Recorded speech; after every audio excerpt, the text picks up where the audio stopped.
You're scrolling, a product appears. 2 seconds later, it's in your cart. And you'd swear you decided to buy it. You didn't. Your brain had already started the purchase before you showed up to take credit. Brain imaging studies can actually watch this happen. The reward circuitry lights up before a person is consciously aware they want something. The feeling of deciding arrives late, like a manager taking credit for work the team already finished. At the center of this is one molecule, working exactly as designed, just not for your benefit.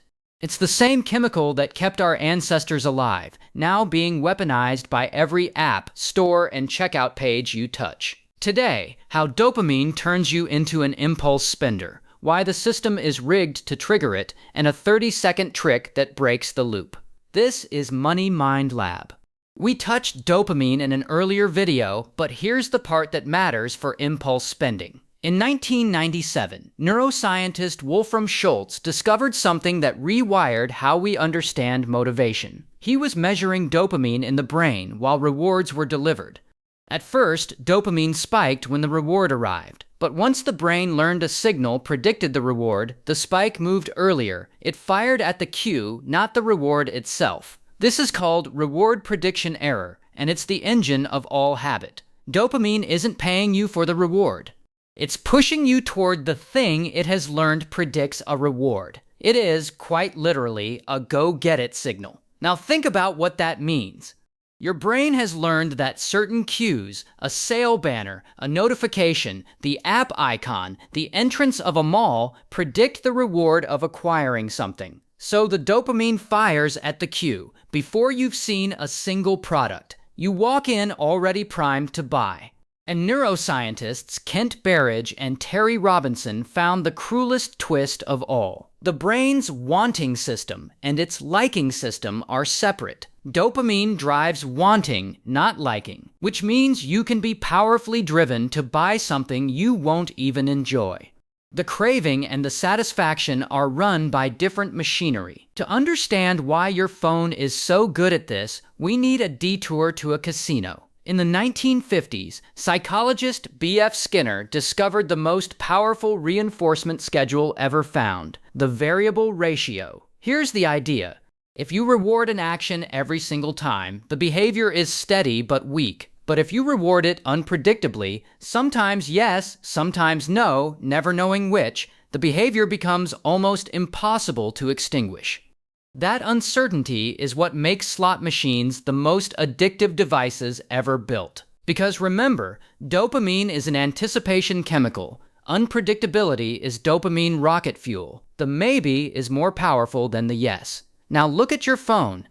Pull to refresh. The feed loads something new, or it doesn't. Maybe a like, maybe a deal, maybe nothing. That's a slot machine. The shopping app that surfaces a surprise discount, the marketplace where you might find a steal, the notification that might be something good. Everyone is running Skinner's variable ratio schedule on your reward system. You're not weak-willed. You're up against the most refined behavioral engineering in human history, running on a brain that was never built to resist it. Once you see the mechanism, you can't unsee it. Almost every feature of modern shopping is a dopamine trigger in disguise. Countdown timers and only 2 left in stock. These manufacture urgency, which shrinks the gap between impulse and action, giving your rational brain no time to arrive. One-click checkout and saved cards. These remove what we called the pain of paying in an earlier video, deleting the friction that would normally stop you. Progress bars to free shipping that nudge you to add one more item. Loyalty points that turn spending into a game with a score. Flash sales that fire at random times. Pure variable ratio. Personalized recommendations trained on your exact weak spots. None of this is accidental. There are teams of behavioral scientists, people who studied the exact research in this video, whose full-time job is to shorten the distance between your dopamine and your wallet. The entire system is optimized to trigger wanting and suppress thinking. And the most effective trick of all is one you do to yourself. Here's a pattern you'll recognize. Hard day, stressed, tired, a little down, and a voice says, "You deserve this. Treat yourself."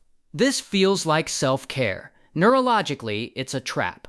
Remember the wanting versus liking split. When you're depleted, your brain craves a dopamine hit to feel better. That's the wanting system screaming. So you buy, you get the brief anticipation spike, and then the liking system, the one that actually delivers satisfaction, barely shows up.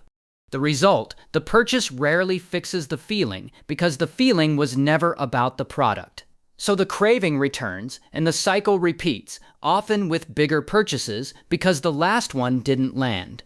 Researchers Stephen Hoch and George Loewenstein described impulse buying as a battle between desire that spikes the instant something is within reach, and willpower that's slow, limited, and easily drained. The closer and easier the reward, the more desire overwhelms control. Treat yourself spending stacks the deck. Maximum desire, minimum resistance at the exact moment your willpower is already exhausted. So how do you fight a system this well engineered? You stop fighting it head on. You change the timing. Number 1, the 30-second rule.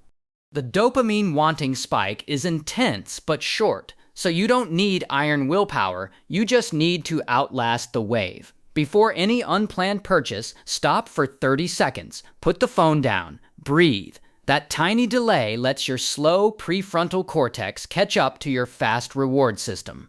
A huge share of impulse buys simply evaporate when you let the spike pass. Number 2, kill the cues. You can't crave what you don't see. Turn off all shopping and marketing notifications. Delete shopping apps from your home screen. Unsubscribe from promotional emails. Remember, dopamine fires at the cue. Remove the cue, and the craving never even starts. This is the single highest leverage move because it works upstream of willpower entirely. Number 3, reintroduce friction. Delete saved payment cards. Log out of shopping accounts.